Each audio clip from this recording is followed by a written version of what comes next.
All right, people. So I want to talk about a topic that's been in the news for the last month or so. So there's been some colleges that have discovered some of their athletes talking about women and how they want to have sex with them. And so there was a soccer team, Harvard men's soccer team, who made a scouting report about women, and they rated them 1 to 10, and they also talked about, how they would have sex with them, what sex positions they would have with them.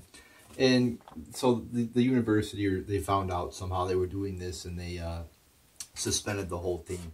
And I am here to argue that that is a totally moronic thing to do. In this politically correct world, I mean, people don't understand that.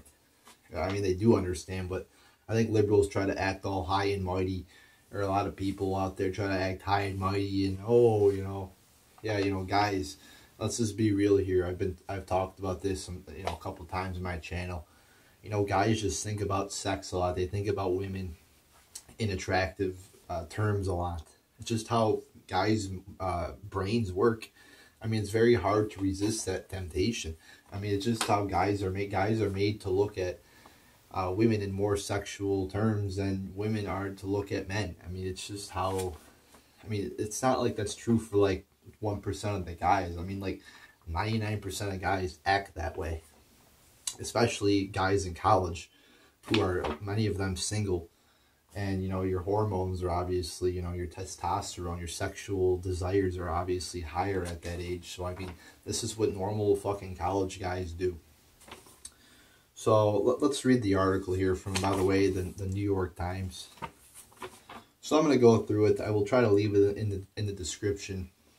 But here we go. They rated women on a sexual appeal scale of 1 to 10, including explicit descriptions of their physical traits and musing about the women's preferred sexual positions. Doggy style, they said of one. The triple India of another whom they perceived as manly. They wrote, not much needs to be said on this one, folks. This was not a presidential candidate caught in an unguarded moment.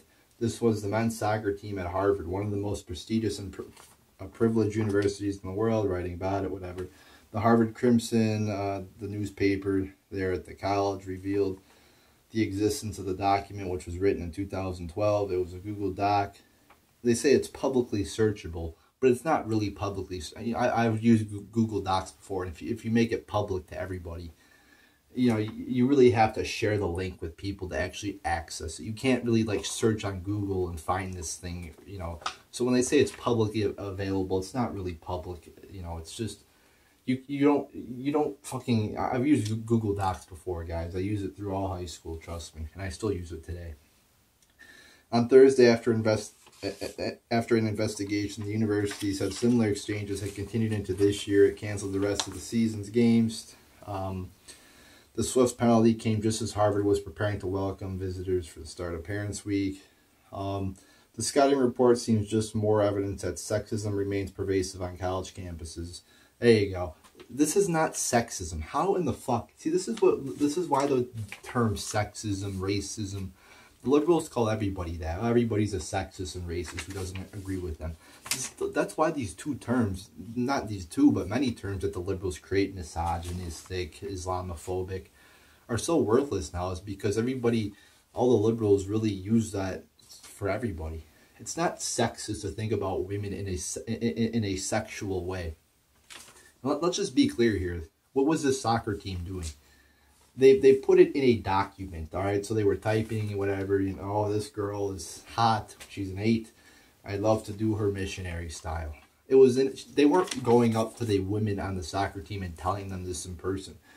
They weren't posting this on Twitter or Facebook or in a public place like that. They did it on a Google Doc, which they call it's public. It's not really public. You really have to have the link or have the document shared with an account to actually access it. I've never fucking searched for Google Docs in my life.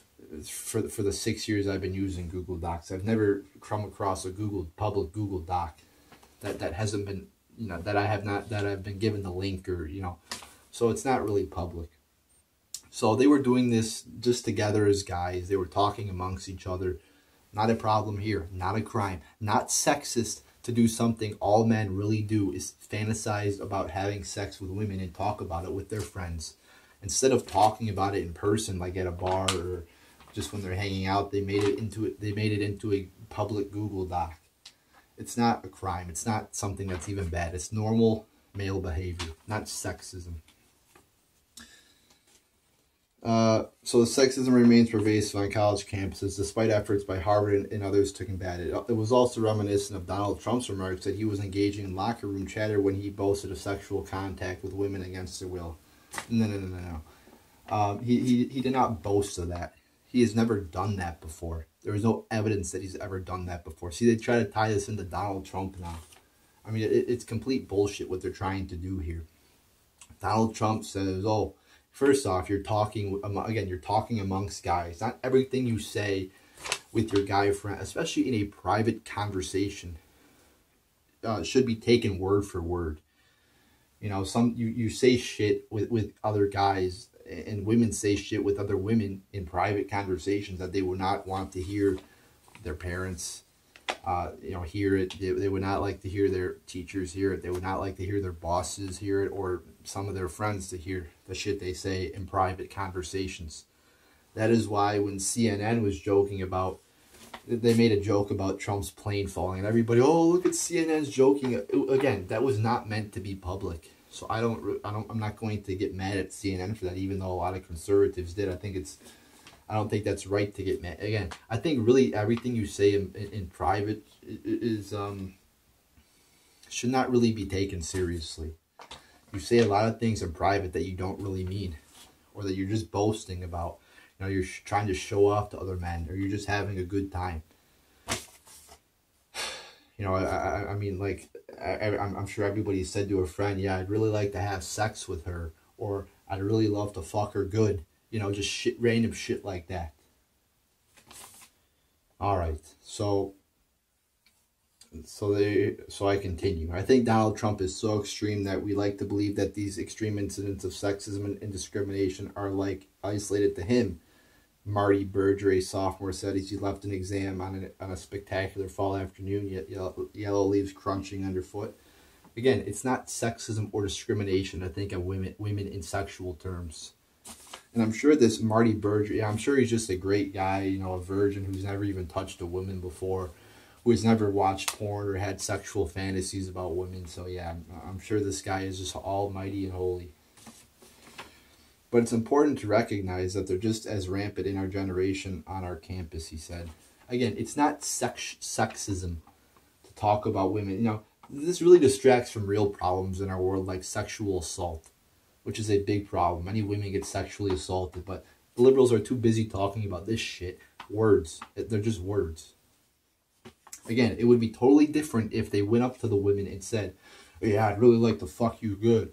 I'd really like to, you know, have sex with you. You know, that's totally different than doing it in private. Joyce Fung, also a sophomore, agreed. It's less that he's an exception, she said, of Mr. Trump, and more just an extension of everybody. Bullshit. Daniel Fultz, an undergraduate walking through Harvard Yard, said the conduct didn't bother her as much as the culture that permitted it. It's one of those things, yeah, whatever.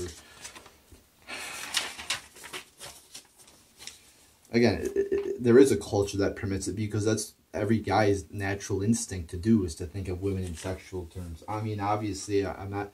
You think of women in sexual terms a lot. You assess them on their attractiveness, but you can't just... you know, to be a good guy, to be a moral guy, I mean, you just can't... You know, just your main goal in life is to have sex with as many women as you want. I mean, you have to, you know, hang out with, you know, if you want a relationship, if you want a good relationship, you have to hang out with women and get to know them. And it's nice to get to know women, you know, and talk to them and hang out and not do sexual things.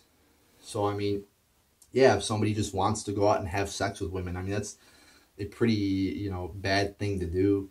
I mean, in my opinion, I'm not about the fuckboy lifestyle. That's what it's termed. But again, it's not a crime. It's not like, you know, I wouldn't, you know, you could say that's a bad thing to do, you know, but again, I mean, everybody has conversations in private about sex, you know, the attractiveness of women and shit. Ariel Shipgill, 24, a student at Harvard Law School, says that at this point she almost expects this sort of behavior. I feel like it happens everywhere. It does happen everywhere, but it's not sexism, you idiot. Last year, the Association of American Universities surveyed 27 college campuses, and be careful to the wording here on this, 27 college campuses, and found that 23% of the women who responded had reported experiencing non-consensual sexual contact by physical force, threats of physical force, or through incapacitation since they enrolled at their university. Again, what is defined as a threat of a... You see, the New York Times would define this as a threat of a physical force, this public Google document, but it really isn't. So that is very deceiving. Many students view the university as slow to take the issue seriously, but that has begun to change with its crackdown on single-sex clubs. Again, single-sex clubs are not sexist. I see them at my school. You know, women. I saw one the other day. Women Engineers Club. Like that's totally fine because it's women. But, you know, if men want to get together and just have a club among men, again, it's not a crime to just hang out with men. What do we have to hang out with men and women all the time? You know, 50-50 balance? I mean, it's not a crime for men to get together and have a fucking club where they want to, you know, just do male stuff together. Single sex. Oh, crackdown on single sex. Yeah, it's so bad. You know, it's like, you know, oh, is it bad to have a barber shop that's male, you know, all male? No, it's not. And students on Friday said they were impressed with how quickly the administration demonstrated its zero tolerance for sexual harassment. In the most recent case, it's not sexual harassment. They were not going up to the women and saying, I want to fuck you, I want to have sex with you. Now, that would be inappropriate. That is totally inappropriate. But doing it amongst each other is not. To Harvard's credit, Mr. Berger said, it is taking positive and affirmative steps to try to combat that discrimination and to combat that kind of locker room talk.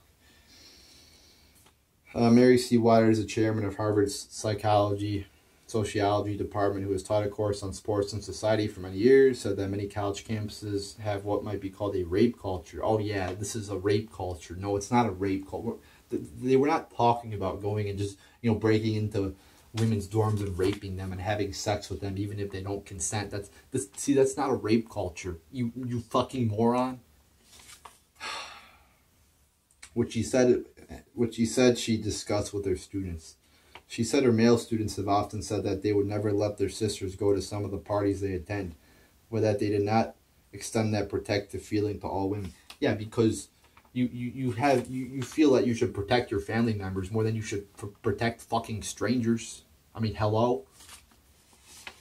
Even at a college with very smart and generally very politically progressive students there, yeah. They love their progressive shit there at the colleges. You can still have this kind of really unexamined male entitlement. It's not male entitlement, you fucking idiot. Again, what do you mean male entitlement? Wanting to have sex with women, being attracted to women and talking about it with your male peers is male entitlement? Get the fuck out of here with that bullshit. They are not bad people. They're young men and they're hyping themselves up, she said. They don't show their vulnerabilities to each other. And when they're together, they're trying to be tough and show how strong they are. And part of that is still tied to ideas that are troubling to me, at least, about men and sexual dominance over women. No, it's not sexual dominance over women. It's not rape, you moron. Again, it's just men talking about sex. It's not rape. Big difference. She said Harvard was taking multiple steps to show that this kind of behavior is not okay, but the reality is it's very pervasive. Some younger students seemed a bit more disturbed than some of the older ones. I guess coming in as a freshman, it does surprise me, said Katie Wang. I'm not really complaining, whatever.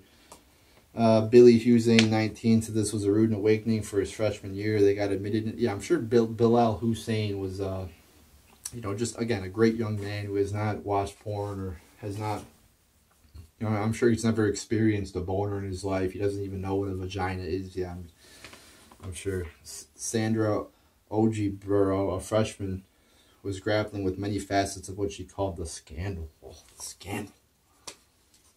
I think the locker room talk is seen as okay just because it's a form of camaraderie and bonding between men, she said. Exactly. I mean, it's just a way for men to, you know, share common interests and talk about girls. It's a fun thing to do. I mean, it's not like they were, again, it's not like they were saying they're going to rape them. It means we're just objects, really. No, see, again, when you're talking amongst yourselves as men, that shit should not be taken as gospel. It should not be taken seriously. I mean, as men, you don't really talk about 24/7. Oh yeah, she's got a great personality. She's got a great GPA. She's so smart. It's not fun to talk about. It only goes so far. I mean, so that's why a lot of guys talk about. Again, it's just a. I mean, men have been obsessed with sex for generations, for years, many years that we've been on this earth. So let's not act like this is some scandal or anything like that. It's just a fun thing to talk about, and it's something that guys have on their minds a lot. And it means that's harder to change and to break because it will continue. Perhaps one reason the campus is not in convulsions over this latest episode is the thoughtful, if critical, tone set by 6 of the women from the 2012 soccer team who wrote an op-ed article in the Crimson. The sad reality is that we have to come to expect this kind of behavior from so many men, they wrote. The women said they were embarrassed, disgusted, and hurt. Pain chiefly because so many of these men they thought were their friends had so degraded them. Again, I mean, how many times we got to explain this in private? You know, you talk about women in you know, and you don't want them to hear that shit. But you know, you're still their friend. You could be their friend and talk to them and never bring up any of that shit. I mean, again, there's stuff you say in private to your friends that you about somebody that you never want that person to hear. Women probably do the same thing about men.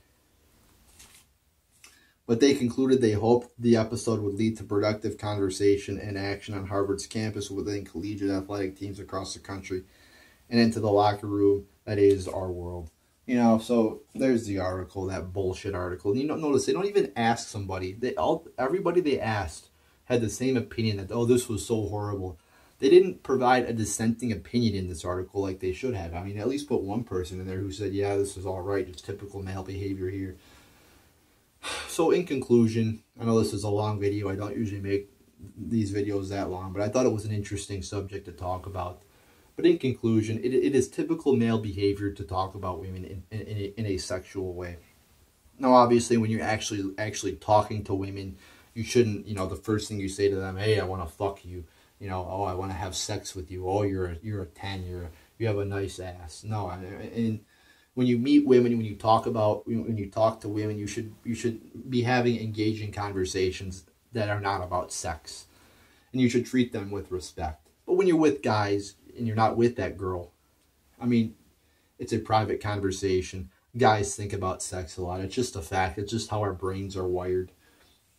So no scandal here, no problem here. And for the liberals to get all high and mighty and say, oh my God, this is sexual discrimination, rape culture, sexism. Get the fuck out of here. Again, I'm sure all these liberals, especially the males who are, you know, ranting about this, I'm sure they've never had sex or looked at women in sexual thoughts have gone through their head. Or, you know, when you're in high school, say, oh yeah, you know, would you have sex with that teacher? Or does that teacher have a nice ass? Or does that girl have a nice, you know, would you have sex with the librarian? Oh yeah, I would have sex with, you know, just every guy has conversations like that, and it's really dumb for people in the media to act like it never happens, because it does happen. It happens all the time, and it's just how guys are made. It's just how guys talk, and it's nothing wrong with it, because as long as you separate, again, talking about it amongst each other, and you separate that from talking about it with the actual girl, which would be inappropriate, then you're fine. It's nothing wrong with it. It's normal behavior. So don't let liberals tell you that, oh, you're bad if you think about sex, or you're bad if you think about women in a sexual way, because your thoughts and what you say amongst your peers, your male friends, is much different. Is much different than, you know, what your actual actions and words that you say to the girl itself. That's what really matters, not your thoughts and your conversations with your male friends. So there you go, people.